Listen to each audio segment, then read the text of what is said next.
For someone that is in the carnivore community, what are some least, because a lot of them talk about like plant toxicity and how plants are toxic to humans, and they have natural defense chemicals and stuff like that.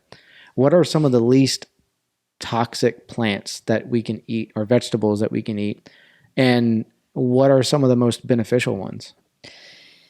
Yeah, I have a lot to say about this. I mean, if there's anything we are rock solid about in research, it's that plant and plant chemicals and the phytonutrients we get from them are so healing, so disease fighting, disease preventative. And honestly, if I think back to my hospital days when we used to do enteral and parenteral nutrition for people who were critically ill, where they're basically being fed through a tube or fed through a vein, I remember with the vein fed parenteral nutrition that you should only do that for as little amount of time as you can because you're not using the gut. And we always want to use the gut and stimulate the gut and support that microbiome because a dead gut is a dead human, essentially, for lack of better words. And so what's difficult for me with carnivore, with even some of the keto diets, is that they're so deprived of plant fiber that we're not feeding the gut really the food it needs to survive. It's like you can take probiotics all day long, but in order for them to really stick and flourish and build this beautiful symphony of really the byproduct of pro and prebiotics, which is postbiotics or short chain fatty acids. Those are some of the most healing entities that we're seeing in terms of disease prevention, colon cancer prevention. Butyrate is one of the biggest ones that like more and more research is being done on that you've probably heard of. And we don't do that if we're not eating some level of fiber. And so it's why we saw with a lot of the keto studies that it had a detriment to gut health. And kind of like deprived the gut microbiome, where we saw like low commensal bacteria, meaning low good gut bacteria, as a result of it, because we weren't feeding that pathway. So I think like whenever, just what I'm really intentional about as a dietitian is like all of these fad diets where it's like so far on one spectrum and so far on the other, there really isn't any need for that like level of strictness. It is about, yes, individualizing and finding the secret sauce for someone, but it's meeting in the middle. Like there's a place for all of it. There's a place for animal protein and it's so healing, but there's also a place and a need for plant fiber. We're doing a detriment to our gut without it and to our antioxidants overall. So I would say, when the conversation comes up of like plants are toxic, which I don't agree with that. There is, there's the Dr. Gundrys of the world who talk about lectins and phytates and oxalates.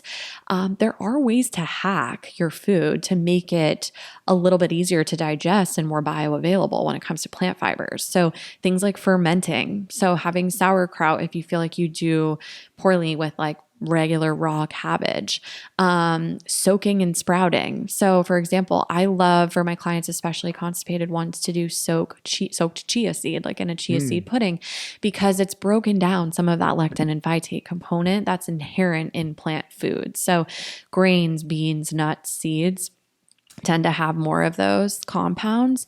And so there is a way where, like, for example, Eden Foods, Jovial Foods, they have pre-soaked and sprouted beans that they can or they have in glass jars that look like typical canned beans, but they've been made to be a little more digestible. You can pressure cook your beans to make them more digestible.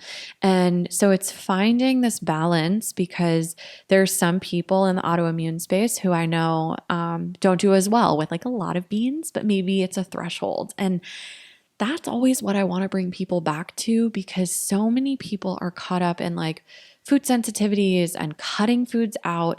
And usually it's not like one standalone food. Typically that's the problem. There's usually something deeper going on in the gut, like overgrowth, like digestive insufficiency, inflammation, that once we work on that, you're able to expand what you're eating. And many times just paying attention to the feedback of like, okay, when I have a whole cup of milk, I don't feel well. But when I use cheese as like a condiment to the meal and kind of peppered it in and it's like sprinkled on, I feel fun and I feel good. And so I think it's important to sort of find that threshold balance. And that's usually what I coach clients on, where like there's no gold standard test for food sensitivities, for example. The gold standard is a food elimination diet guided by a practitioner or a dietitian. So I always tell people, like, even with low FODMAP, which has so much literature behind it for IBS now, that should be short term. No one should be low FODMAP for their whole life. Like, it cuts out a huge list of plant fibers that are really healing and really nourishing, and bitter foods that are so good for digestion and gallbladder health. So I like to look at, like, okay, maybe we short term see how you feel without something, and then we mindfully add it back in with this intention of seeing, like, what is that person's threshold. So I don't know if that's a perfect answer, but I will just also add that cooked foods or cooked vegetables just tend to be a lot easier to assimilate and break down and digest, in terms of like they're actually more bioavailable because they're easier for your body to break down and absorb Mm. than a lot of raw veggies. So I'm pretty against like the raw food diets where it's like all raw. It's just so much hard. You need this higher inherent enzyme load in your body to break all of those raw plant fibers down. So it's a balance. And sometimes for certain people, it's seasonal. Like, from an Ayurvedic standpoint, I have a little training in that space. And as we get into the fall and the winter months, it's like, let's warm our foods up. Let's eat things that are warm. Let's spice our food. Let's use bitters more often. Let's really think about chewing, because it tends to be a time where people just have a little bit of a harder time digesting stuff. Whereas in the summer, more often than not, people can do a little bit better with raw, just based on, like, it has to do with what's local and seasonal.